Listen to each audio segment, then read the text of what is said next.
नमस्कार दोस्तों, अल्ध्रो एकेडमी में आपका जोरदार स्वागत है। आज हम आपके एमए हिस्ट्री यानी माही 14 भारत में स्वतंत्रता आंदोलन 1920-1947 विषय के सेक्शन ए के टॉप 20 सबसे जरूरी प्रश्नों को कवर करने वाले हैं। ये वीडियो आपके VMOU जून 2026 एग्जाम के लिए एक गेम चेंजर साबित होगी। तो चलिए पूरे जोश के साथ शुरू करते हैं। पहला प्रश्न, हैफोरवर्ड ब्लॉक का संस्थापक कौन था या इसकी स्थापना किसने की? दोस्तों, इस सवाल पर तो स्टार मार्क लगा लीजिए। देखिए स्क्रीन पर कितनी बार रिपीट हुआ है। 2017, 2019, 2020, 2021, 2022 और 2024। ये बहुत ही महत्वपूर्ण प्रश्न है, इसे रट लीजिएगा। इसका जवाब बहुत सीधा है। फॉरवर्ड ब्लॉक की स्थापना महान स्वतंत्रता सेनानी सुभाष चंद्र बोस ने की थी। इसको आप ऐसे समझिए, जब कांग्रेस से उनके मतभेद हो गए तो मई 1939 में उन्होंने अपना एक नया दल बनाया जिसका नाम था फॉरवर्ड ब्लॉक। बस इतना याद रखना है। अगला सवाल, असहयोग आंदोलन कब प्रारंभ हुआ, इसके प्रमुख कारण क्या थे और इसे क्यों रोक दिया गया? दोस्तों, यह भी एक सुपर इंपॉर्टेंट क्वेश्चन है।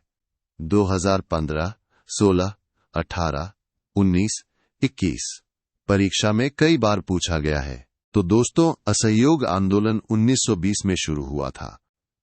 इसके 3 मुख्य कारण थे। पहला, रॉलेट एक्ट जैसा काला कानून, दूसरा, जलियांवाला बाग का दर्दनाक हत्याकांड और तीसरा, खिलाफत का मुद्दा।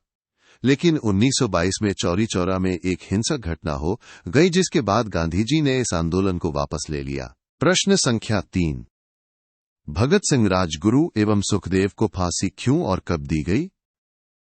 ये एक ऐसा सवाल है जो हमारे दिलों से जुड़ा है और परीक्षा में भी बार बार आता है। देखिए, 2015 से लेकर 2024 तक यह सवाल पूछा गया है। हमारे इन महान क्रांतिकारियों भगत सिंह राजगुरु और सुखदेव को 23 मार्च 1931 को फांसी दी गई थी। उन्हें लाहौर षड्यंत्र केस में मौत की सजा सुनाई गई थी। ये तारीख और केस का नाम दोनों याद रखिएगा। चौथा प्रश्न है, साइमन कमीशन क्या था, इसकी नियुक्ति कब हुई तथा भारतीयों ने इसका विरोध क्यों किया?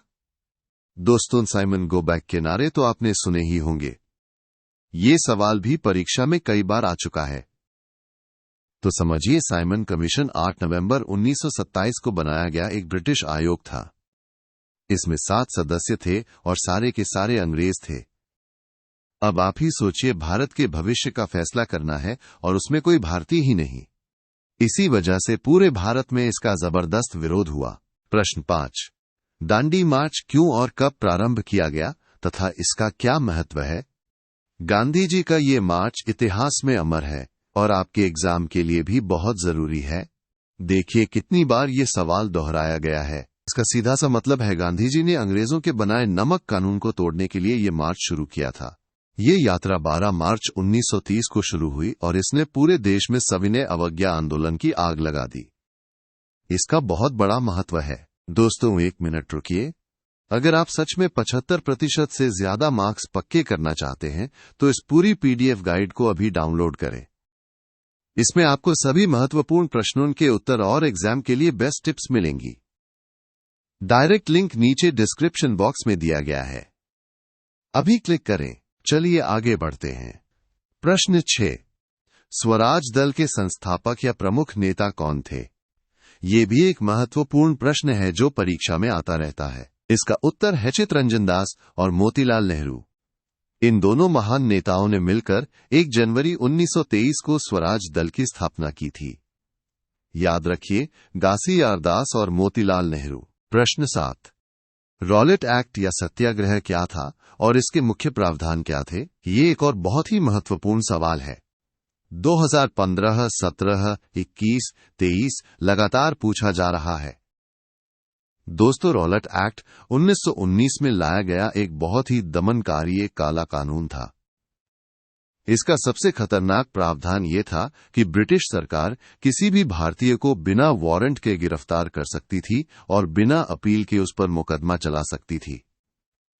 मतलबन वकीलन दलीलन अपील। अगला प्रश्न, क्रिप्स मिशन क्या था, इसके सदस्य कौन थे? तथा इसके मुख्य प्रावधान क्या थे? ये सवाल भी हाल के वर्षों में 2022, 2023, 2024 में लगातार आया है। ध्यान से सुनिए। क्रिप्स मिशन 1942 में भारत आया था और इसके अध्यक्ष थे सर स्टेफर्ड क्रिप्स।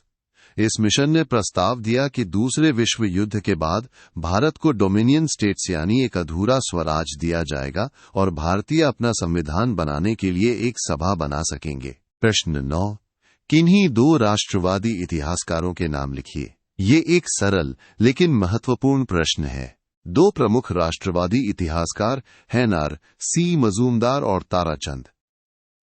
बस ये दो नाम याद कर लीजिए, आपके 2 नंबर पक्के। 10वां सवाल, कांग्रेस ने कब और किस अधिवेशन में पहली बार पूर्ण स्वराज का लक्ष्य रखा?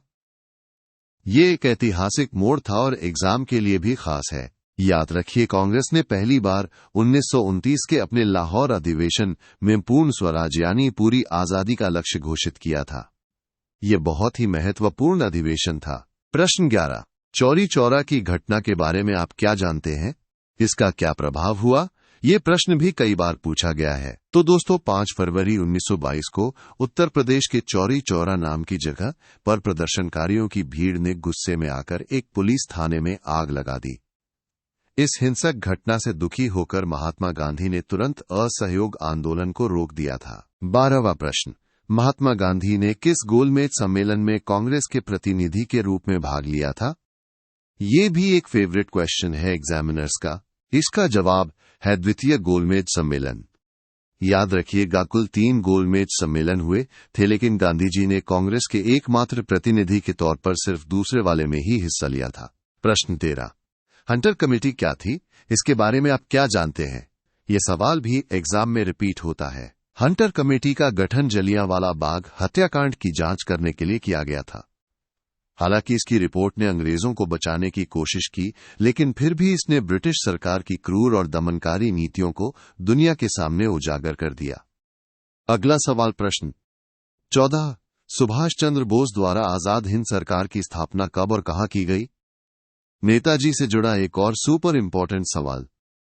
देखिए, 2022, 23, 24 लगातार आ रहा है। इसका सही जवाब है 21 अक्टूबर 1943 को सिंगापुर में।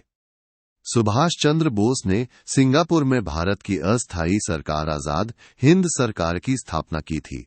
प्रश्न 15, गांधी-इरविन समझौते के मुख्य प्रावधान और परिणाम क्या थे? यह भी एक महत्वपूर्ण समझौता था। इस समझौते के मुख्य बिंदु थे, गांधी जी सविनय अवज्ञा आंदोलन को समाप्त करेंगे, सरकार राजनीतिक कैदियों को रिहा करेगी और भारतीय समुद्र किनारे नमक बना सकेंगे। इसका सबसे बड़ा परिणाम यह हुआ कि कांग्रेस दूसरे गोलमेज सम्मेलन में भाग लेने के लिए तैयार हो गई। दोस्तों, एक और जरूरी बात, सिर्फ माही 14 ही नहीं, बल्कि आपके MA हिस्ट्री के बाकी सभी विषयों जैसे MA HI 01, 02, 03, 04 और अन्य सभी के प्रीमियम गाइड्स भी अल्ध्रुव अकेडमी पर उपलब्ध है। सभी को डाउनलोड करने का लिंक आपको नीचे डिस्क्रिप्शन में मिल जाएगा। अपनी तैयारी को और भी मजबूत बनाइए। चलिए वापस आते हैं। प्रश्न 16, नेहरू रिपोर्ट के मुख्य प्रावधान क्या थे? नेहरू रिपोर्ट के 3 मुख्य प्रावधान थे। पहला, भारत के लिए औपनिवेशिक स्वराज्य यानी डोमिनियन स्टेटस की मांग। दूसरा, नागरिकों के लिए मौलिक अधिकारों का प्रस्ताव। और तीसरा, धर्म के आधार पर अलग निर्वाचन प्रणाली को खत्म करने की बात। प्रश्न 17, काकोरी कांड या षड्यंत्र केस के बारे में आप क्या जानते हैं? क्रांतिकारियों के इतिहास का ये एक स्वर्णिम अध्याय है। ये घटना 9 अगस्त 1925 को हुई थी। इसमें रामप्रसाद बिस्मिल और उनके साथियों जैसे क्रांतिकारियों ने लखनऊ के पास काकोरी में एक ट्रेन से सरकारी खजाना लूट लिया था।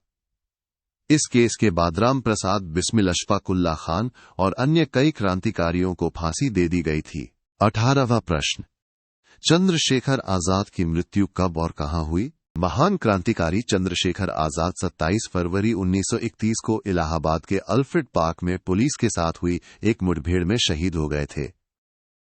उन्होंने कहा था, आजाद ही रहे हैं, आजाद ही रहेंगे, और उन्होंने अपनी बात निभाई। प्रश्न 19, भारत के किन्हीं 2 कृषक विद्रोहों या किसान आंदोलनों के नाम लिखिए। भारत में वैसे तो कई किसान आंदोलन हुए, लेकिन दो सबसे प्रमुख हैं चंपारण आंदोलन जो 1917 में हुआ और खेड़ा आंदोलन जो 1918 में हुआ। इन दोनों का नेतृत्व महात्मा गांधी ने किया था। और हमारा 20वां और आखिरी प्रश्न, मुस्लिम लीग द्वारा मुक्ति दिवस कब और क्यों मनाया गया? इसका जवाब है, मुस्लिम लीग ने 22 दिसंबर 1939 को मुक्ति दिवस मनाया था।